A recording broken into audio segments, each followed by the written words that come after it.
Okay, so I was discussing with a few of my friends the other day, and we were talking about qualification.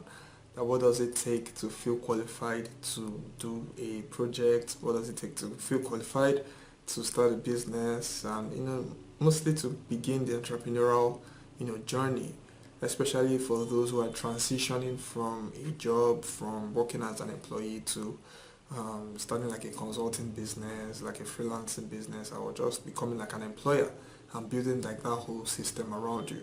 So what does it really take to start? And I was having this discussion with a friend, and she was talking about the fact that she doesn't feel like she has the right qualification, to start a business. And I don't know if qualification was the right word, but it just reminded me of something that I heard from Dan Sullivan, which was the four C's, and I've just kind of like broken that down into like my own language, which I call DFQ square. So there's F, there are two Q's, and the last Q is qualification, or qualified. And I just wanted to like point out, and like once she said qualification, it just made me laugh because like everything that I've tried to do, even starting Content Genius Network and creating training videos, and even like starting like a content marketing career, like I've never felt qualified like to do any of those things. Qualification was like if I was waiting to feel qualified or feel that okay, I'm ready, I have the qualifications to do this now, probably never have done those things in the first place.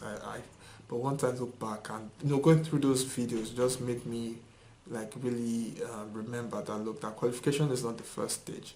Even though it's like the first thing that like our brains look for, it doesn't happen. Like qualification is actually the result. It's what you get after you've like accomplished the result that you're looking for. Then you now feel qualified, and you feel confident, and you feel like okay, now I can do this. But that does not come at first.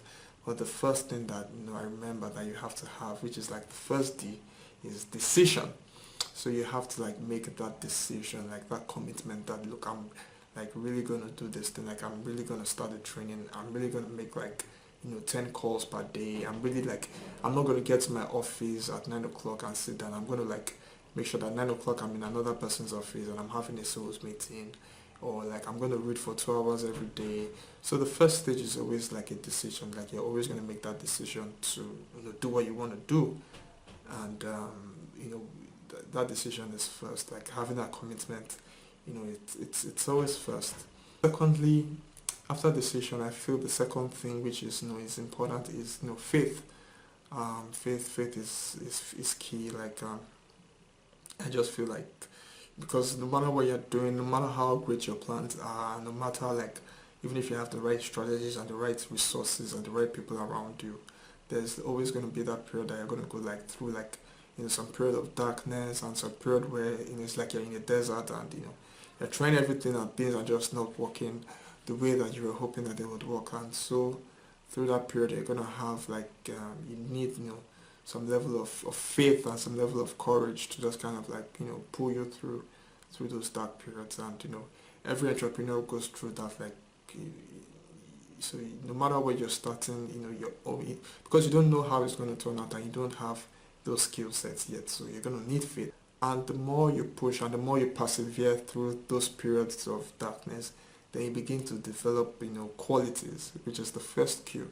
You begin to develop skill sets, you begin to develop strategies, you begin to develop connections, relationships, and so those connections and relationships bring strategies.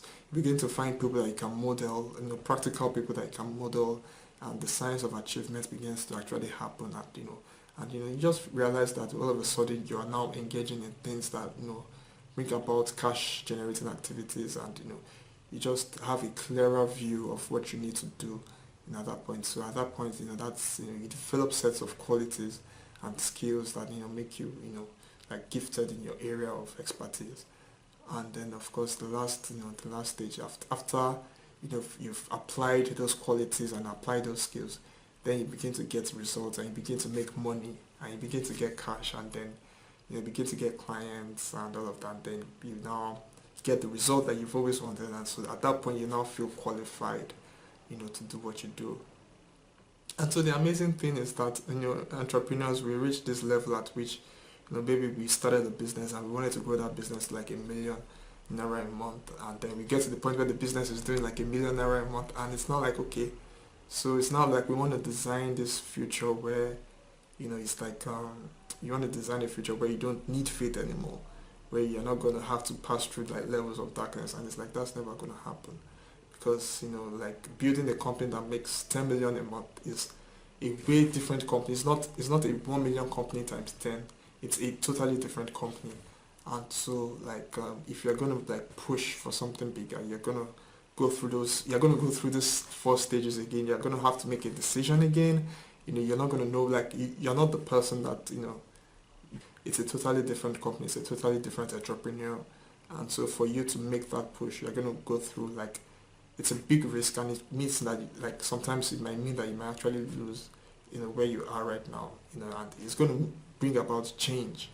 And so it requires like a level of faith, for you to be able to push for that, 10 million, and then you develop new skills, new qualities, and new capabilities, once you're able to push for that, and new relationships, and then you don't feel qualified at that level, and then you now push for, 100 million a month, and then you push, and you just keep pushing, and so it's just this cycle of achievement that keeps going and keeps going. And I've reached a point where I just believe that, no matter the goals that I have, like, if I feel qualified for those goals, then they are the wrong goals, because, every goal that I have, qualification should never be the first. Qualification happens, at the end, once I achieve that result that I want. And so one of my pastor, he says something that is so amazing, and it's a quote that has always been with me, like, over all these years, which is that God does not call the qualified, He qualifies the call. And that just like makes it very simple that, like, when you're called into something, you're not going to feel qualified at all. But at the end of the day, once you get that result, you begin to say, wow, like, this was what I was created to do. And now you now start to feel qualified. So if you're at the stage where you want to like do something right now, just remember, like, you're not going to feel qualified to do that thing. But the first stage, the most important thing is not for you to feel qualified, but it's for you to make a decision. And then, of course, the most important thing is for you to just have faith. Through those periods of darkness, and just persevere and have faith and have courage that you're going to develop those qualities anyway, and you'll get the result that you want, and then you feel qualified. So I'll see you in the next video. Take care.